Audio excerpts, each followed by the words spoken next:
What's up, everybody? Welcome into a sad solo edition of SSPN. I know this one didn't have a lot of, what's the word?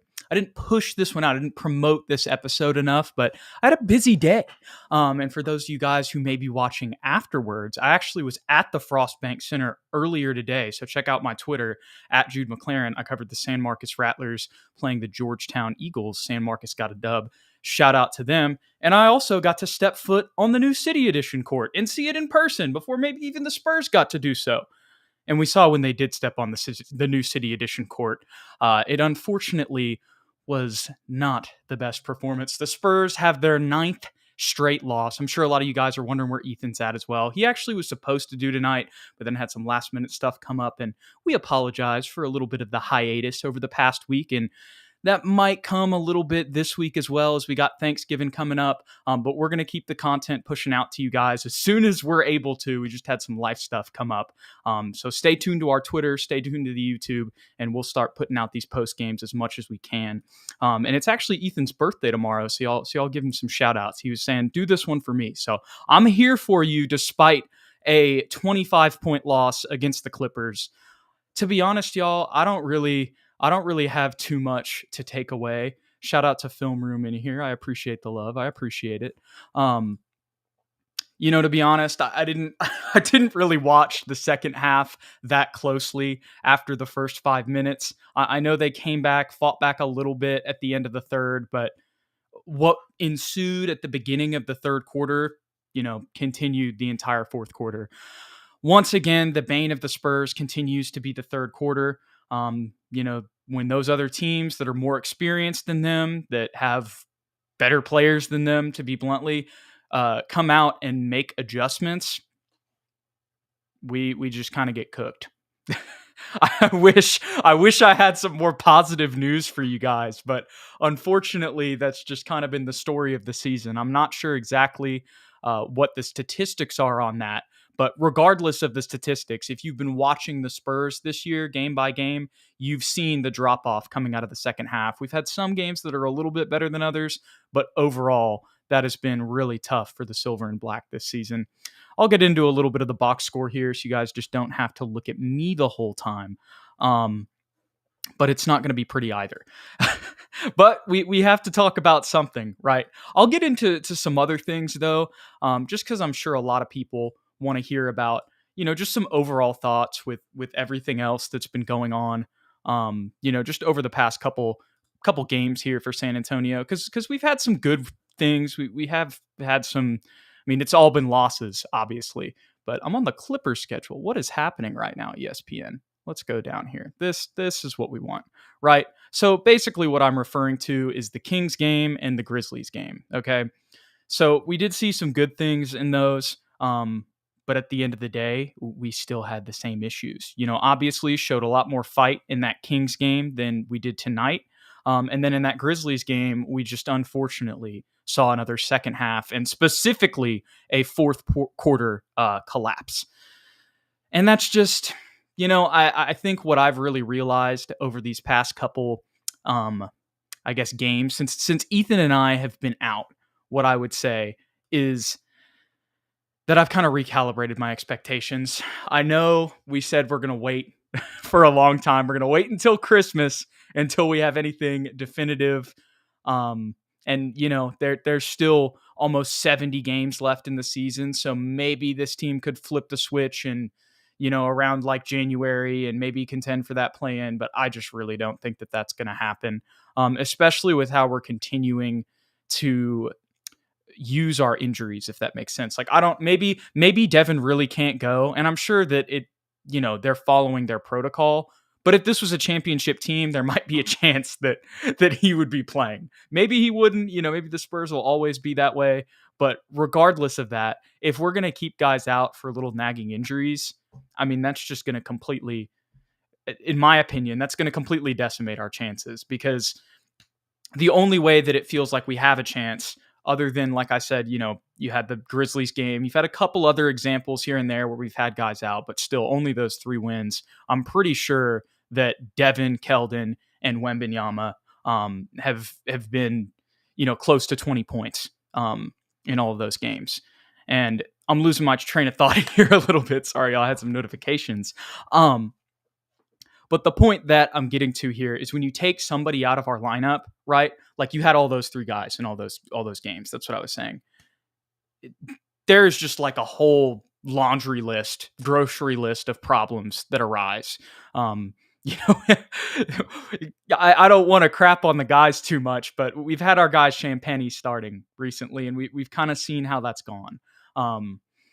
You know, when we don't have those guys, we just don't have the talent to compete against a lot of teams in the league. And that's kind of just where I'm at this point. I'm not really, making any like, oh, we need to trade this person because of this or that. The Spurs front office will end up making the moves that they feel right. And I kind of trust them on that. And they might just be long building this thing. This may just be another play for draft odds. And we have two of those picks. That's the other thing that we do need to remember, because their plan could just be ride this season out however it goes, and then get two more pieces to put next to Wembanyama. I know we've signed Keldon to that extension. We've signed Devin to that extension as well. But, you never know what moves could potentially be made down the line, especially when you have as much draft capital as the Spurs have stocked up. But let's get to the box score. I pulled this up. Y'all been looking at that the whole time. Okay. So we got a little bit lucky in the first quarter in the sense that Victor accidentally injured Paul George, which kept him out of that first quarter for a couple minutes there. He poked him in the eye a little bit. And I think that was a little bit of why we were able to keep it close. The second quarter was basically the same thing. But still, it never really felt close. Like when I look at this box score, as much as the third quarter is actually the closest quarter, that almost felt more sloppy than the first or the second. And maybe that's just me being wrong with my eye test, but at least with the way that we started the third quarter, it was just like, okay, this is not going to go well. It just felt like, okay, this is going to be a blowout. And that's what ended up happening, despite us having that little push at the end. And then we see in the third quarter, that's been another theme, or excuse me, the fourth quarter, that's been another theme all year. We're beaten by double digits. Our man, July 26th.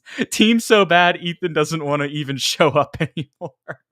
Hey, that's a good one. But he had an early birthday dinner that he found out about at like 4:00 today. So he was originally, because there was a chance that I might be at this game way back in the day. I say way back in the day, like a couple weeks ago, I thought that. And originally he was just supposed to come on here solo, but like I said, the life happens, and with this Spurs team, I guess it can get replaced a little easily. No, if Ethan was following the score under the table, he texted me that, so he would be here if he could. I'm not really going to go into the Clippers. I'm not trying to be silent with y'all, but I just don't really know what I'm going to break down here, because let me talk about Shetty. That's something that I think is actually of merit. So Shetty Osman, 7 for 10, 2 for 4, 5 rebounds, an assist tonight, 4 fouls, whatever, 17 points. He was a big reason we were in the game and we were hanging around for as long as we did, especially in that first half. Like, there was a chance for it to get ugly in the first half as well. He hit some clutch threes. He was efficient. I felt like there were a couple tough lays where he got hit where you could have maybe called the foul. That was another thing tonight. Refs are not the reason we lost, but when you're playing NBA royalty and you're biting on every ball fake, you're going to give them free throws. And we saw that. And what was the free throw differential? As we can see here, 22 to 25, or 22 of 25, 25 free throws to our 14. Just exactly the point I was talking about. And that's something that's been a defensive minus, if you will, all season, is how much we've been jumping on those ball fakes. Sean Elliott's talked about it a lot on the broadcast with Wembanyama specifically, but honestly, our entire team does that. And once again, I'm sorry to pause y'all. I'm just trying to figure out what I want to, like, how I even like make sense of this. Because that I didn't, as much as we were 22 and 60 last year, I didn't see us jumping on every ball fake. Maybe I'm just forgetting that. Y'all can address that in the comments if you remember that. But yeah, this year it really seems like we are biting on every ball fake, and I appreciate. Hey, the real ones that are in here, Adrian, Hanover, I see y'all. Y'all are real ones coming out and hanging out with me tonight. I really appreciate it. Um, hey, it is kind of crazy that Primo's playing. I see y'all are talking about him, and I know there's all the stuff. I'm not trying to make a big joke about it or whatever, but like it is just it is interesting because maybe he was supposed to be that missing link in this roster. Because like when we drafted Sohan, we did have Primo. We forget about that. Maybe Primo's the missing link. That's the issue. We cut him. That's where we're at. This is a good question from you, Adrian. Do you feel like we were getting worse? That's a really nuanced, like tough question to answer. Because on the surface, it looks worse. Like we've had nine straight losses, right? Um, we've had some of these blowouts. But I guess what you could say for this one is this time it wasn't by 40. So there's some improvement there. But also the flip side of that is the Clippers have been 1-6 since they got Harden. So is this a better Clippers team? That's a whole nother conversation. We barely got to see, the little bit of the Clippers that we did at the beginning of the season. But Hanover, I agree with you as well. Team defense has been hard to watch. And I think that's why Adrian asked that question. That ties into that as well. I mean, obviously we've had our offensive struggles as well. But it just, sometimes, man, I was talking with one of my friends about this. I told y'all I didn't really pay attention, just in all honesty. That like I watched, but I wasn't like locked into the game kind of after midway through the third quarter. Right around kind of when we did start making a little bit of a run back. Like I said, I was still paying attention, but it just seems like sometimes we just get beat mentally. And this is something me and Ethan have talked about before, and Pop's talked about this, being mentally tough. But it just seems like sometimes we just get so frustrated. Like tonight, we're playing James Harden, Paul George, and Kawhi Leonard. As much as they've had their struggles, like we don't have any guys that are like that right now, And offensively, I mean specifically. And obviously, PG and Kawhi are great defensively, but just for the team defense question, like it just feels like when those guys make tough shots, right? They're making all-star level shots. They're out there doing Kawhi, Paul George, and James Harden things. We just get mentally beat and our effort decreases. We don't get back as hard on defense. We don't try as hard on defense because we're just these guys are going to beat us every time. And then when we do try, we bite on a ball fake and we foul them. And so it just feels like we get mentally beat down. And of course that affects our on-court play. And this is a great point, Hanover. Too many lapses where crafty teams take advantage. I'm going to get this box score off because I don't really think there's too much else that we need to talk about there. Mordecai says, and thank you, Mordecai, for being in here. Thank you for your support of the channel as well. These games aren't even competitive. Wemby was atrocious. Yeah, it's tough to watch right now. Like I said, I don't know if I would call him atrocious, but I get your sentiment. I really do. It's not fun to watch, that's for sure. The box score doesn't really tell the whole story. We definitely didn't emphasize him getting the ball, which is rough to watch. And sometimes too, like in transition, there was one specific play in transition where Jeremy dishes it to him and he's got Terrence Mann in front of him. Okay. And look, Victor Wembanyama knows way more about basketball than I do. I feel bad criticizing him on this because I'm me. You know what I mean? But bro, you don't need to take a pull-up mid-range jumper in transition, dog. When you got those guys in front of you, go like attack them. You had the little up and under early in the game on Paul George. Terrence Mann is babies at the rim. Like, maybe you're not strong, like as strong as you're going to be, but when you have that dude in transition, do not settle for pull up in motion mid-range jumpers. But like our man Hanova says. I'm in for the journey, and I'm in for it too. And that's the thing that, as much as this is frustrating to watch, that's why I was saying I reset my expectations. Um, because it's just, I don't think we're gonna, as of right now, I'm gonna be real with y'all. I don't think we're getting anywhere close to the play-in. Like I said, you never know when that switch could be flipped or something, but I'm not gonna bet on that with what I'm seeing right now. There's just so much that we have to learn. There's so much discombobulation.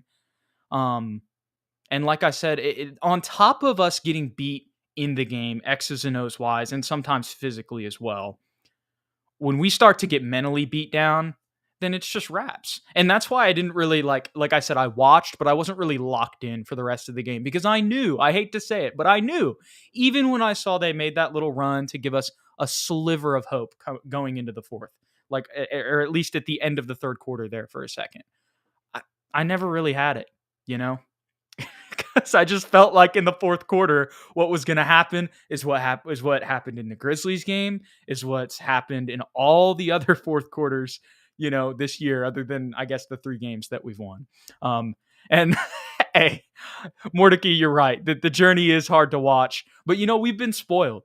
We've been spoiled our entire lives, most of us. At least even if it's not our entire lives, we've been spoiled for a long time as Spurs fans. So we're probably gonna have to go through this. Hopefully it's not too long. Here's some other context I'll give you guys. The Thunder, prior to this last season where they were in the play-in. So this would have been, because last year was 2022-23. So this would have been 2022-2021 Oklahoma City Thunder. A little bit different of a team. Some guys got drafted, etc. But still, for the most part, kind of on this rebuilding track with Sam Presti.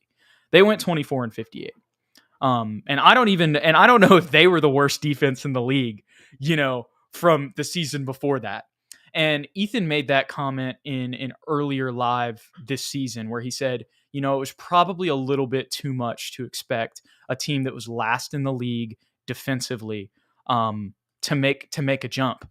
Now, obviously, with all of the Victor Wembanyama hype and his potential and everything, like, I don't think it was crazy to think that jump could happen because we've never seen a player like Victor with his skill set.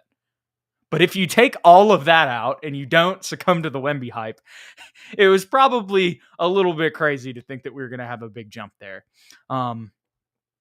But at the same time, I see some other guys in here. Courtney, I appreciate you being in here as well. He says, I'm extremely furious. Ragnar Lothbrock says, top 10 draft pick. July 26th says, feel like we'll win 30 games max. Yeah. It feels around that range. What I would maybe challenge this team to do is to get to 32. As much as that's not a great season, but if they could get to 30 and 32, like get 10 more wins than last year, with how things are looking right now, that would be a positive. Now, am I saying I'm confident in that? Not necessarily. I'm just saying that would be a good thing and something you could challenge them. Let's see what Courtney has to say here. Tough being a Spurs fan. When we drafted Wemby, I had high hopes that we were going to improve. Yeah. And that's why it's tough right now.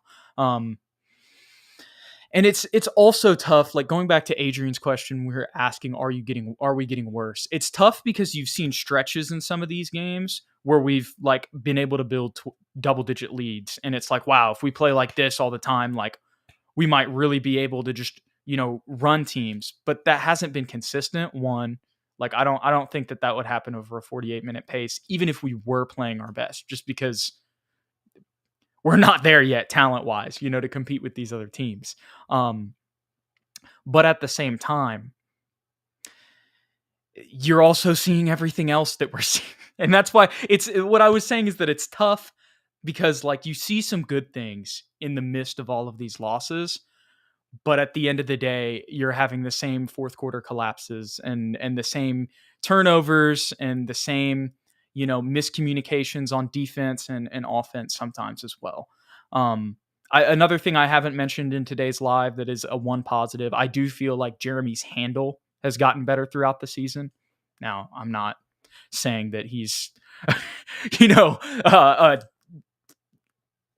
Chris Paul, as a point guard. That's not what I'm saying whatsoever, but I will say I've seen some improvement there. Going back to the comments a little bit. Courtney says the Big Three and Twin Towers era spoiled me. Yup. Let's see what our man Shaft 9000 says. At least it gets better from here on out. KJ and Co just had a funky night. Yeah, we will see. We will see what happens. I like that he had 20 in the last 2 games, but the 20 tonight doesn't really. That just kind of feels like last year. Unfortunately, this is another one.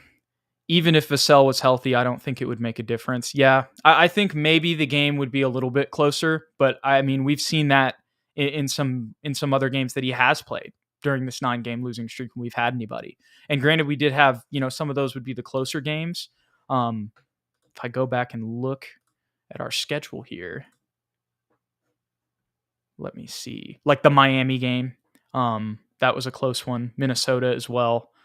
But, kind of since then, what have we seen? The Oklahoma City game was really rough. And they're playing good, but I think that was kind of another reminder of like where we're at. Let's see what Adrian says. If you rewatch the game, Wemby did have a great defensive game. It's just that the Clippers didn't dare to make a shot attempt around Wemby. It was rare. And didn't he have, in one of the most previous games, he had like 8 blocks? I missed that. I did not get to watch the Grizzlies or the Kings game live because I was at a different basketball game on the Friday against the Kings, and then unfortunately the Spurs played at the same time as my beloved LSU Tigers. So I was watching that. That won't happen again, after the football season's over. But yeah, Victor had 8 blocks against the Grizzlies, and we still lost. Oh my gosh! Like there's potential. There's obviously potential everywhere, but with the way that they came out at Media Day, and obviously there's a lot more nuance to this because I'm sure for them it really was a different standard. But at the same time, with the way that they came out at Media Day and how the first 14 games of the season has gone, it's definitely disappointing. Like for sure. And I'm real like an optimist guy. Like there's probably some things that I disagree with people, and not even necessarily saying that they're wrong, but like I'm not really for trading anybody right now. I'm not trying to make like any too big like, takeaways from right now. Like I'll probably try to like midway through, a little bit further into the season, I'll try to really like take in some things and we'll see how, if the scheme gets implemented. That's another thing. I know they said they're going to scheme them up later in the season. We're not really running anything. That's another issue that continues to persist, at least in regards to Victor, with sometimes how he's just out there in no man's land. It feels like. But with that being said, this stretch has been really disappointing. I would say it's just been tough to watch, like you guys are echoing here in the comments. Let's see what July has to say. Let's not forget Wemby still learning the NBA rules and differences, such as the court being bigger in the NBA and the 3-point line being back a few feet further. That's probably why Pop is allowing errors, bad 3-point shots. Yeah, that's interesting that he is allowing those, and that definitely ties into the just letting him play thing. And that's very true. Like, I'm not out on Victor Wembanyama. I hope that's not what y'all have taken away from this whatsoever. I'm not out on a lot of guys on the team. I think what I would say that I am out on is my prediction at the beginning of the season. Yeah. And I know I said that would be a little bit later. I wanted to wait, but the more that I've seen, like I said earlier with the defensive point, in that, we're the worst defensive team in the league last year. We got even younger. And then on top of that, I think there is a little bit, there's more frustration because of higher expectations, which just goes back into the mental toughness thing, and how if we're beating ourselves up mentally, or we're just beat mentally by the other team, that adds to the list of problems that we already have, And then on top of that, when you don't have Vassell playing, like, and I agree, I don't think that would have changed the outcome of tonight's game. But when you don't have him playing as well, I mean, it's just, like I said, it's like a laundry list of things. And, I hate to say it, but all of the red flags, for this team, if you will, like when it comes to youth, and experience and stuff like that, they're just exposing themselves right now. They're really showing themselves to the fan base who watch.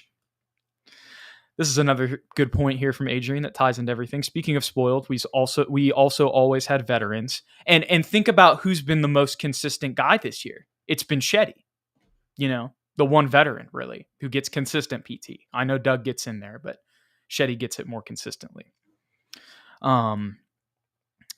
Courtney says, rumor has it that Zach LaVine wants to be traded to the Spurs. We do need a true point guard. I completely agree on both fronts. And he doesn't just want to be traded to the Spurs. That was some reporting by Jake Fisher on a Yahoo Sports article. And there's obviously a lot of other contenders that he wants to go to, but he did say that he would, I'm assuming that the Spurs are kind of behind that, or maybe if the Spurs just were to offer the best deal. Now, I don't know if they're going to do that. I would err on the side of them not going after Zach LaVine. Not saying I'm necessarily like if we traded for Zach LaVine, I would not be mad. But I'm also not like if we don't trade for him, I'm not outraged either. But it was I think what I took away more from this news was that it was a star player that because of Victor in San Antonio, he's now interested in that. And also he had a history with Pop because of the Olympic team as well. So what I would say there is because of Victor, we have more of a chance at stars, which is a good thing.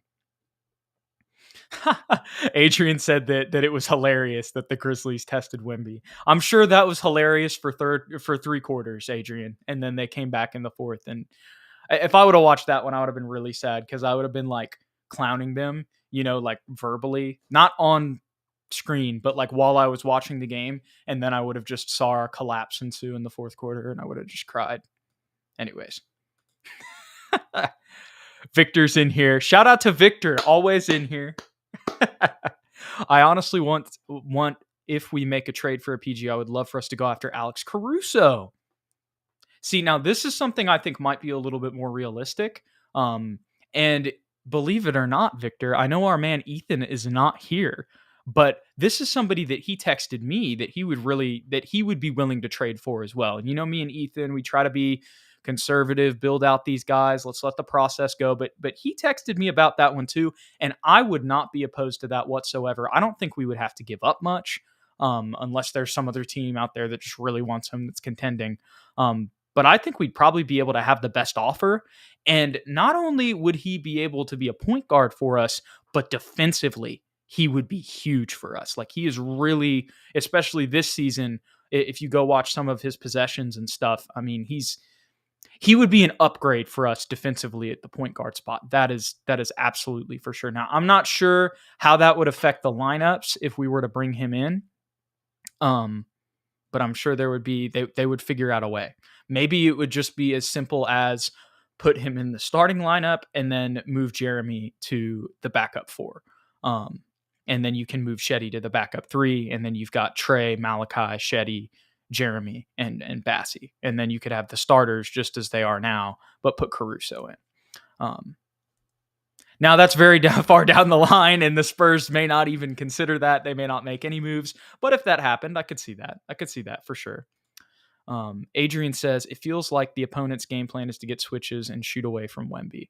Yeah, for sure. And dude, in our rotations, like, they're not, they're not that great. They're still, we get lost. We end up just looking at each other and there's some dude wide open for a backdoor or something, or in the corner for 3. Yeah, it's tough. So here's kind of the final sentiment. And I appreciate all you guys in the comments here. I'm going to wrap this one up in just a second. Good 30 minutes with you guys. Thanks for hanging out. Go Spurs go, as always. This was something I tweeted on the @SSPN on YT account on Twitter in the first quarter of this game. It feels like any mistake we make defensively, the Clippers stars were going to take advantage. And I mean, look, let's just go to the Spurs schedule. Let's go to the Spurs schedule. Let's look at the teams that okay, so they play the Clippers next, so that's going to be a problem again, right? And then we've got Golden State. Now, we actually played kind of I don't want to take the preseason as we played them well in the preseason and beat them. This is the regular season. It's very different, and they're desperate for a win. So Regardless, they have Steph Curry and Clay. They're going to make us pay on Friday night. And then we've got Denver, Jokic and Murray. They'll make us pay. Then we've got Atlanta. We got our guy DeJounte and Trey.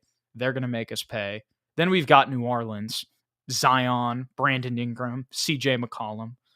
Y'all get the point. I could continue to go on here, but I feel like that is going to be a theme for us in most games this season. Like if we're playing a team that has anything close to 2 all-star level guards, if we make a mistake, they're probably going to hit a shot on us.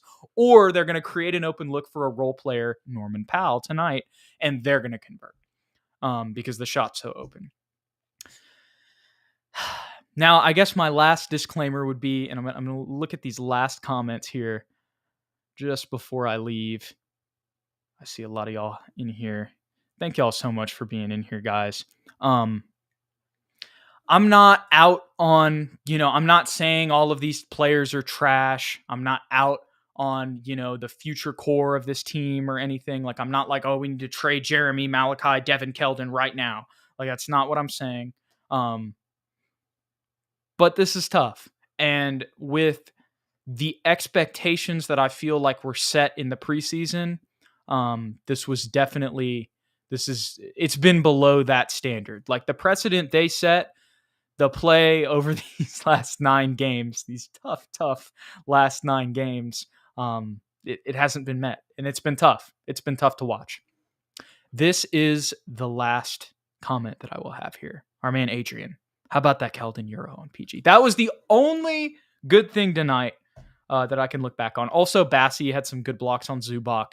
That was nice to see, in the first half. And just, Zubac's a big body, so it was good to see Bassie match up with him. But with all that being said, guys, I think I'm going to wrap this one up. I appreciate you guys hanging out with me. Like I said, things are tough. If y'all been listening this whole time, y'all felt the vibe from your boy. At least, I got to see one team win today in the Frost Bank Center. At least I got to go step foot on this beautiful City Edition court earlier today. We appreciate you guys. We'll catch y'all in the next one. Don't forget to hit that like button and that subscribe button below if you appreciate and like the content. And if you want to stay updated with everything SSPN, our kind of crazy schedule right now and Thanksgiving holiday time and just life stuff, follow us on Twitter at SSPN on YT, at Jude McLaren, and at Ethan_Quintero. We'll see you guys later. Go Spurs, go.